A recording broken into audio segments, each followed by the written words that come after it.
আজ থেকে কার্যকর। নৌ ও রেলের বিষয়ে পরবর্তীতে সিদ্ধান্ত। 1 মে থেকে সব সার কারখানায় গ্যাস সরবরাহ। সংসদে জ্বালানি মন্ত্রী। ফ্যাসিস্ট আমলের সকল সারের ডিলার বাতিল। সংরক্ষিত নারী আসনে বিএনপি জোটের সব প্রার্থীদের মনোনয়ন বৈধ। বাতিল এনসিপির মনিরা শারমিন। ফিরে পেতে 26 এপ্রিল আপিল। এবং গেল 24 ঘন্টায় হামে আরও 5 শিশুর মৃত্যু। আইসিইউ এর অভাবে বাড়ছে প্রাণহানি। ভারত বাংলাদেশ যৌথ হাসপাতাল প্রতিষ্ঠার পরিকল্পনা।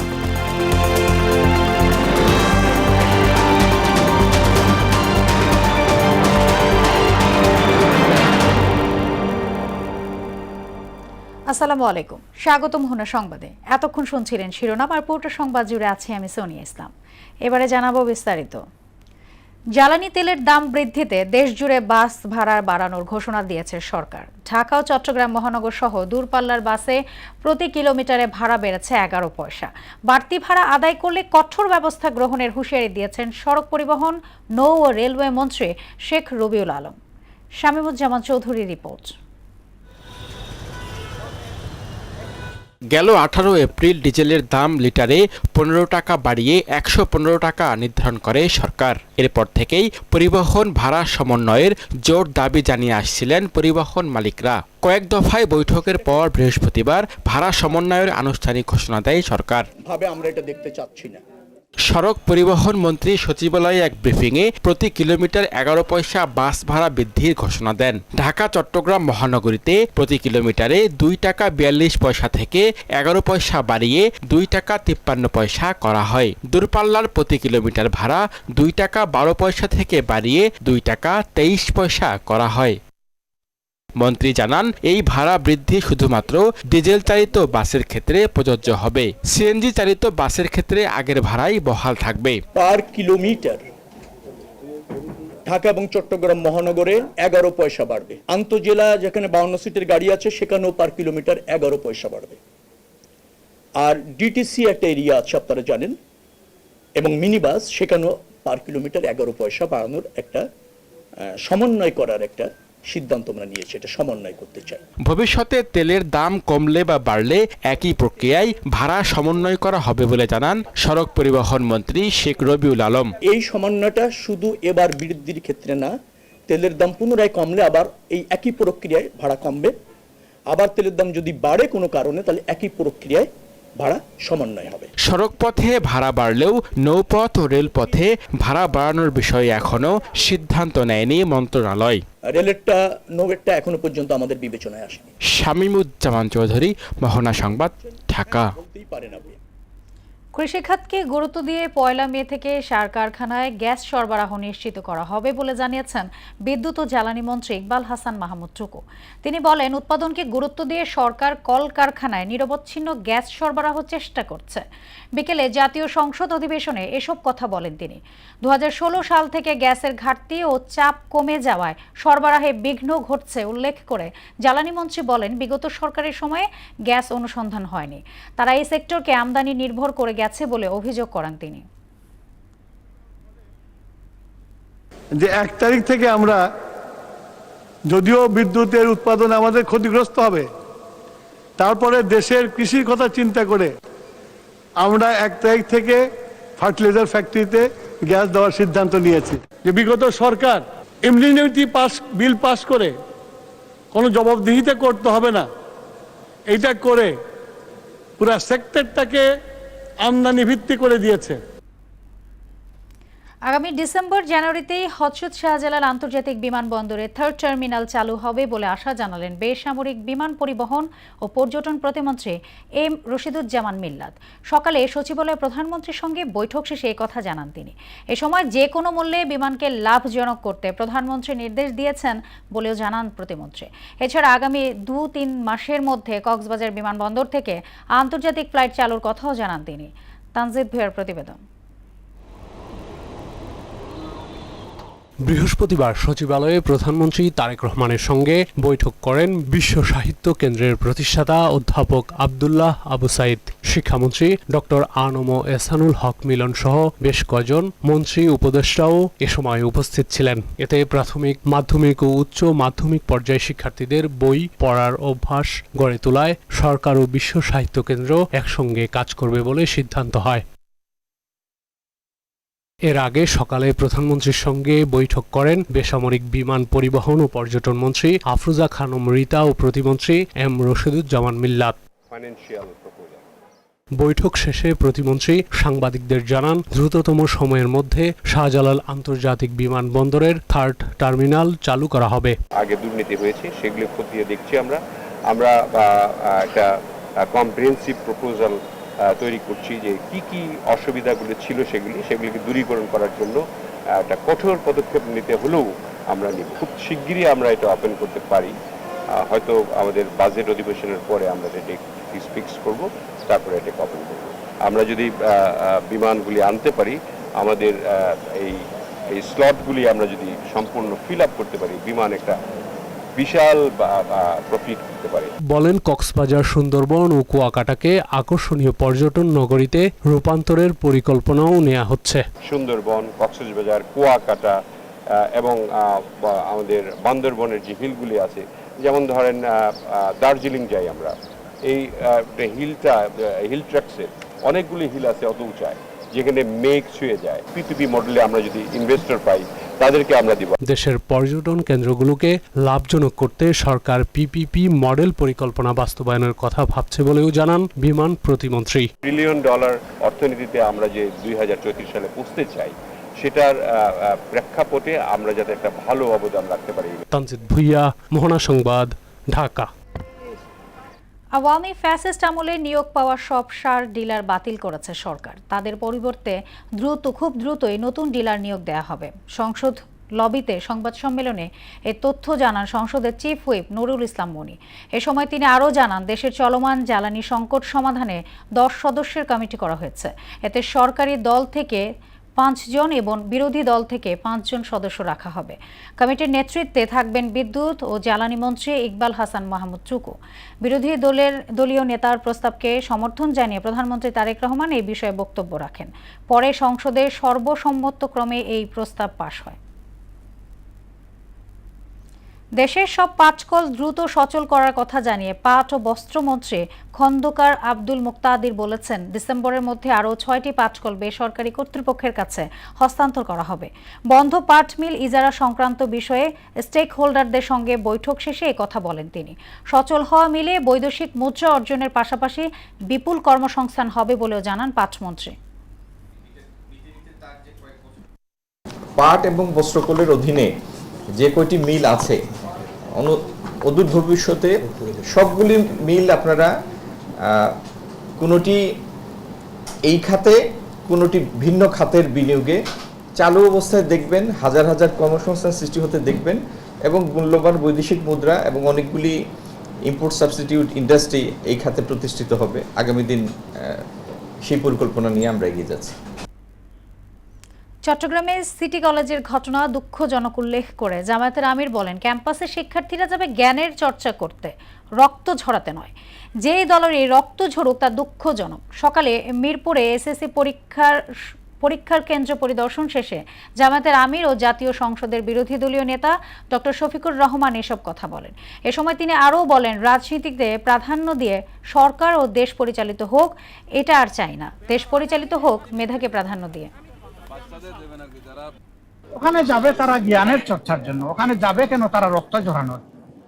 এই রক্ত যারই জোরক সে তো আমারই সন্তান। আমি দেখতে চাই না যে ও কোন দলের। যারই রক্ত জ্বলবে এটা দুঃখজনক। মা বাপ কাউকে রক্ত ঝরানোর জন্য ওখানে মানুষ হওয়ার জন্য পাঠিয়েছে। তো সেই মানুষ হওয়ার আঙ্গিনায় ও মানুষের কাজ কেউ করুক, এটা আমরা নিন্দা জানাই, আমরা এটা চাই না। শেষ হয়েছে ত্রয়োদশ জাতীয় সংসদ নির্বাচনে সংরক্ষিত নারী আসনে প্রার্থীদের মনোনয়নপত্র যাচাই বাছাই। এতে বিএনপি জোটের 36 প্রার্থী ও স্বতন্ত্র একজনের মনোনয়ন বৈধ ঘোষণা করেন রিটার্নিং কর্মকর্তা। এছাড়া স্থগিত থাকা জাতীয় নাগরিক পার্টির মনিরা শারমিনের মনোনয়ন বাতিল হয়। প্রার্থিতা ফিরে পেতে তিনি 26 এপ্রিল আপিল করবেন বলেও জানান। এমআর আসাদের রিপোর্ট। ত্রয়োদশ জাতীয় সংসদের সংরক্ষিত নারী আসনের মনোনয়ন যাচাই বাছাই শেষ দিনে সকাল 10টায় শুরু হওয়া কার্যক্রমে বিএনপি জোটের 36 প্রার্থী ও স্বতন্ত্র 4 জনের মনোনয়ন যাচাই বাছাই করেন রিটার্নিং কর্মকর্তা। এতে বিএনপির সব প্রার্থীর মনোনয়ন বৈধ ঘোষণা করে ইসি। একই সঙ্গে বৈধতা পান স্বতন্ত্র প্রার্থী সুলতানা জেসমিন জুই। এখানে যারা এসেছে তারা সকলেই অভিজ্ঞ এবং তারা সকলেই দীর্ঘ সংগ্রামের আন্দোলনে তারা সংগ্রাম করেছে, তাই তারা আজকে এখানে আসতে পেরেছে। নারীদের যে মৌলিক সমস্যাগুলো রয়েছে তা নিয়ে কাজ করা। আমি নারী হিসেবে অনেক প্রতিকূল পরিবেশের মধ্য দিয়ে আজকে আপনাদের সামনে এসে কথা বলার সুযোগ পেয়েছি। তো আমি প্রথমেই চাই আমাদের নারীদের সকল ক্ষেত্রে উন্নয়নে কাজ করা, নারী বান্ধব বাংলাদেশ তৈরি করা। তো আমার এলাকাটা চা বাগান পরিবেষ্টিত, সেই ট্যুরিজমের উপরে আমি কাজ করতে চাই। মাননীয় প্রধানমন্ত্রী যে বিষয়গুলো নিয়ে ফোকাস করছেন, শিক্ষা, স্বাস্থ্য, মানুষের অধিকার, সেগুলো নিয়ে আমরা কাজ করব। পরে 11 দলীয় ঐক্যের প্রার্থী মনিরা শারমিনের মনোনয়ন বাতিল হয়েছে বলে জানান রিটার্নিং কর্মকর্তা। কোনো পাবলিক স্ট্যাটিউটরি অথরিটিতে কর্মরত থাকলে সেখান থেকে চাকরি থেকে অব্যাহতি নিলে বা অবসর গ্রহণ করলে 3 বছর অতিক্রান্ত হতে হয়। তো ওনার ক্ষেত্রে এই 3 বছর অতিক্রান্ত হয়নি, বিধায় এই মনোনয়নপত্রটি বাতিলযোগ্য। 26 এপ্রিল প্রার্থিতা ফিরে পেতে কমিশনে আপিল করবেন বলে জানান মনিরা শারমিন। আমি তো আমার কথাটা বলতে পারিনি, তো আমার জায়গা থেকে আমি শুনানির সুযোগটা চাই। MR আসাদ, মোহনা সংবাদ, ঢাকা। আগামী মের প্রথম সপ্তাহে জাতীয় গ্রিডে 1982 মেগাওয়াট বাড়তি বিদ্যুৎ যুক্ত হবে বলে জানিয়েছেন বিদ্যুৎ বিভাগের যুগ্ম সচিব উম্মে রেহানা। দুপুরে সচিবালয়ে আয়োজিত এক প্রেস ব্রিফিংয়ে তিনি এই কথা জানান। জাতীয় গ্রিডে বাড়তি বিদ্যুৎ যুক্ত হলে সংকট অনেকাংশেই নিরসন হবে। বিদ্যুৎ ব্যবহারে সাশ্রয়ী এবং অপ্রয়োজনীয় ব্যবহার পরিহারে আহ্বান জানান তিনি। সব মিলিয়ে 28 তারিখ পর্যন্ত আমরা বোধহয় প্রায় 1300 মেগাওয়াট বাড়তি বিদ্যুৎ দিতে পারবো। তার মানে আমরা কিছুটা সাশ্রয় করতে পারবো এবং মানুষকে এই সংকট থেকে কিছুটা নিরসন করতে পারবো। মে মাসের প্রথম সপ্তাহে আমরা আশা করছি। তার মানে সব মিলিয়ে আমরা 1982 মেগাওয়াট বাড়তি বিদ্যুৎ দিতে পারবো। ভার্চুয়াল নয়, অ্যাকচুয়াল বিচারিক কার্যক্রমের দাবিতে সোচ্চার সুপ্রিম কোর্টের আইনজীবীরা। ভার্চুয়াল কার্যক্রম পরিচালনার সিদ্ধান্ত বাতিল দাবিতে আদালত প্রাঙ্গণে কালো পতাকা হাতে সমাবেশ করেন তারা। সিদ্ধান্ত পরিবর্তন না হলে 28 এপ্রিল কঠোর কর্মসূচি পালনের হুঁশিয়ারি দেন আন্দোলনকারীরা। একই সঙ্গে সুপ্রিম কোর্টের আপিল বিভাগে মামলা শুনানিকালে সাংবাদিকদের প্রবেশের নিষেধাজ্ঞা স্থগিতের আহ্বান জানান তারা। এদিকে সাংবাদিক প্রবেশে নিষেধাজ্ঞাকে সুস্পষ্ট সাংবিধানিক অধিকার লঙ্ঘন বলেছে সংবাদকর্মীরা। মুদাসির আলীর প্রতিবেদন। সপ্তাহে 2 দিন অনলাইনে সুপ্রিম কোর্টের বিচারিক কার্যক্রম পরিচালনার সিদ্ধান্ত স্থগিতের দাবিতে বৃহস্পতিবার কালো পতাকা হাতে মিছিল করেন আইনজীবীরা। এ সময় ভার্চুয়াল নয় অ্যাকচুয়াল স্লোগানে মুখর হয়ে ওঠে সুপ্রিম কোর্ট প্রাঙ্গণ। পরে সাংবাদিকদের সঙ্গে কথা বলেন তারা, জানান সপ্তাহের শেষ 2 কার্যদিবসে সুপ্রিম কোর্টে মামলার যেসব বিষয় থাকে তাতে পুরোপুরি ভার্চুয়ালিতে বিচার কাজ সম্পাদন হয় না। সিদ্ধান্ত পরিবর্তন না হলে মঙ্গলবার আরো কঠোর কর্মসূচির হুঁশিয়ারিও দেন তারা। হাইকোর্ট বিভাগে 612টি মামলা শুনানি হয়েছে, সেখানে নিষ্পত্তি হয়েছে 156টি। রেগুলার যে কোর্ট হয় তার থেকে এই সংখ্যাটা 50%-এরও কম। আমরা বিশ্বাস করি এই প্রক্রিয়ার মাধ্যমে বিচারের যে জায়গাটা, বিচারের যে প্রক্রিয়াটা, সেটা স্থবির হয়ে পড়েছে। এসবের পাশাপাশি সুপ্রিম কোর্টের আপিল বিভাগে সাংবাদিকদের প্রবেশ অধিকারের জোর দাবি জানান তারা। সাংবাদিকদের প্রবেশাধিকার না হলে সবচেয়ে ক্ষতি হবে বিচার বিভাগের, সবচেয়ে ক্ষতি হবে ন্যায় বিচার প্রার্থী জনগণের। অনতি বিলম্বে আমাদের সাংবাদিক বন্ধুরা যেন আপিল বিভাগ সহ সমস্ত আদালতে আগের মতো ফ্রি অ্যাক্সেস পায়, অ্যাক্সেস টু কোর্ট।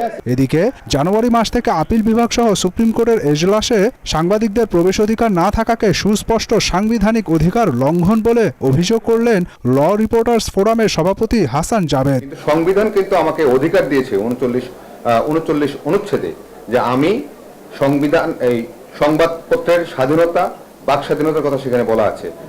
আপনি সংবাদ যদি আপনি দিতে চান, সেখানে প্রবেশ করতে না পারলে আপনি হেয়ারসে এভিডেন্স দিয়ে তো আপনি সঠিক তথ্য, বস্তুনিষ্ঠ সংবাদ পরিবেশন করতে পারবেন না। এর আগে সাংবাদিকদের নির্বিঘ্নে প্রবেশ অধিকারের চিঠিও দেওয়া হয় সংগঠনটির পক্ষ থেকে।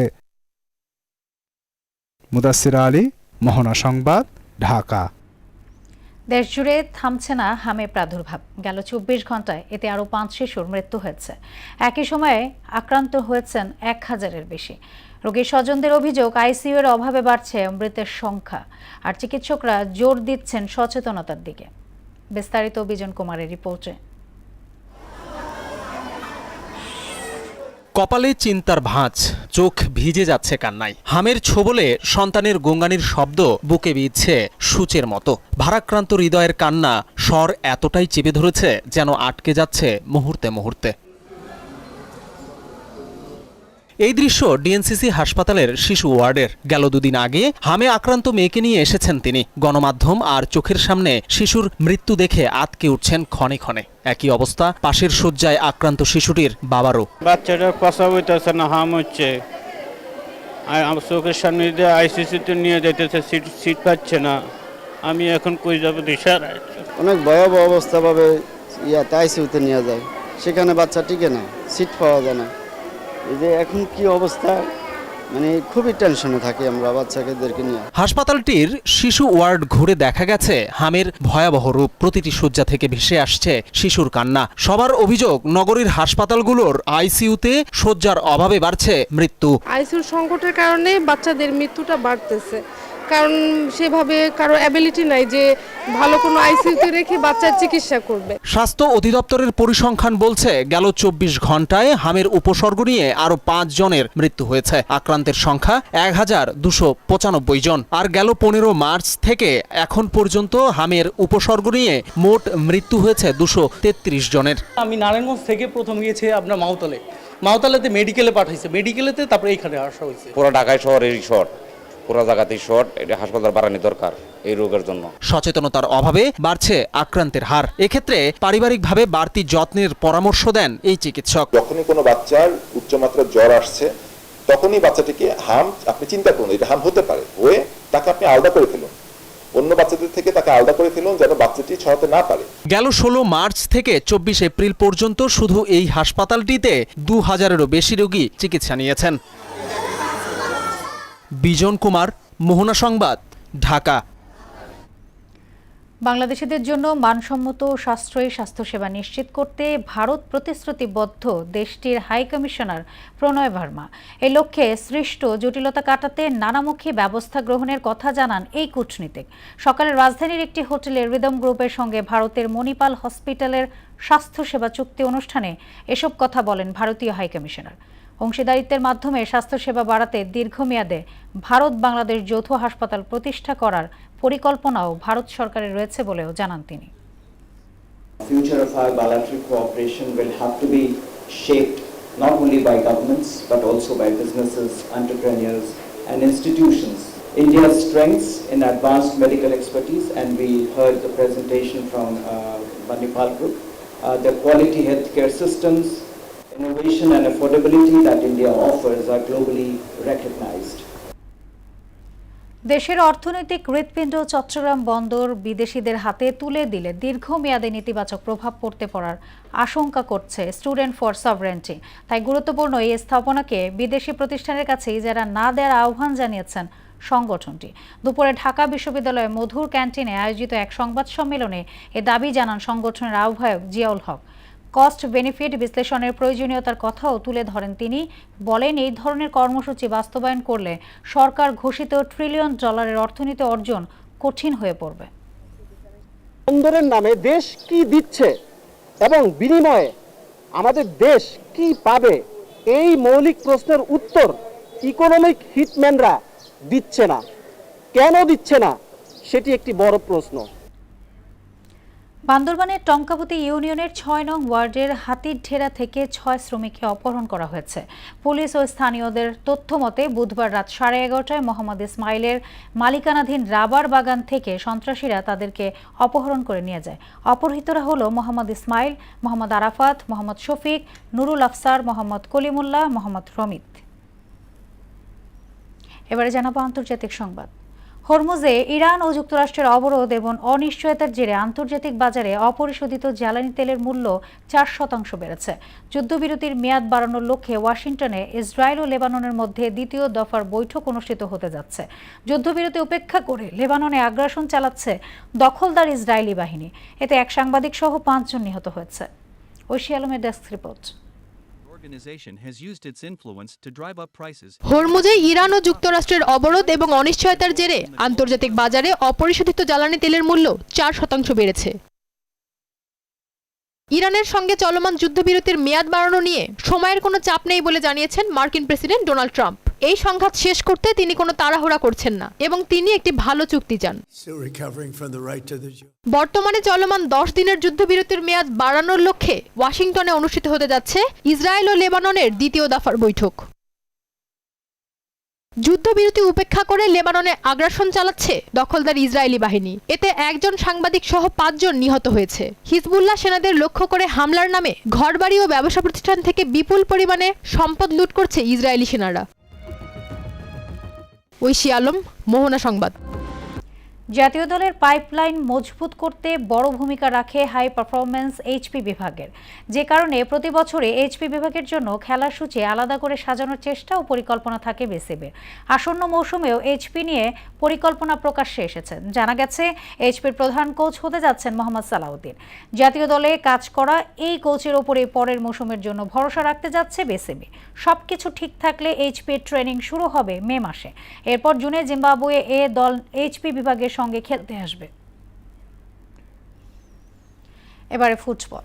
2026 বিশ্বকাপ ফুটবলে ইরানকে সরিয়ে ইতালিকে অন্তর্ভুক্ত করতে ফুটবলের নিয়ন্ত্রক সংস্থা ফিফাকে অনুরোধ করেছে মার্কিন প্রেসিডেন্ট ডোনাল্ড ট্রাম্পের বিশেষ দূত।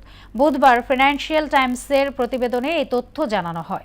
এতে সংশ্লিষ্ট সূত্রের বরাত দিয়ে বলা হয়, ইরান যুদ্ধ নিয়ে পোপ লিও চতুর্দশের প্রতি ট্রাম্পকে আক্রমণাত্মক আচরণের ঘটনায় ইতালির প্রধানমন্ত্রী জর্জিয়া মেলোনির সঙ্গে মার্কিন প্রেসিডেন্টের সম্পর্কের অবনতি ঘটে। মূলত মেলোনির সঙ্গে সম্পর্কে সেই টানাপোড়েনের মেটাতে এই উদ্যোগ নেওয়া হয়েছে। শেষ করব মোহনা সংবাদ, যাবার আগে শিরোনামগুলো আরও একবার।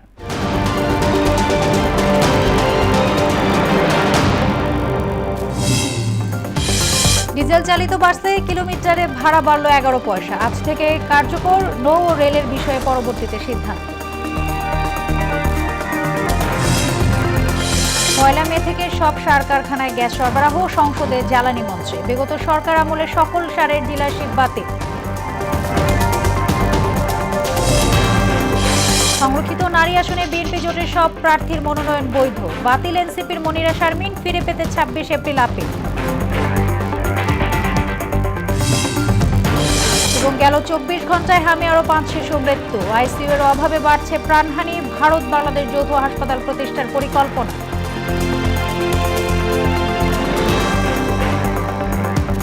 এই ছিল মোহনা সংবাদে। পরবর্তী সংবাদ রাত 9টায়। এর আগে সন্ধ্যা 7টায় দেখবেন সংবাদ এক নজরে। মোহনার সবশেষ খবর জানতে ভিজিট করুন www.mona.tv। সংবাদ দেখতে পারেন ফেসবুক, ইউটিউবে। এতক্ষণ সঙ্গে থাকার জন্য ধন্যবাদ সবাই।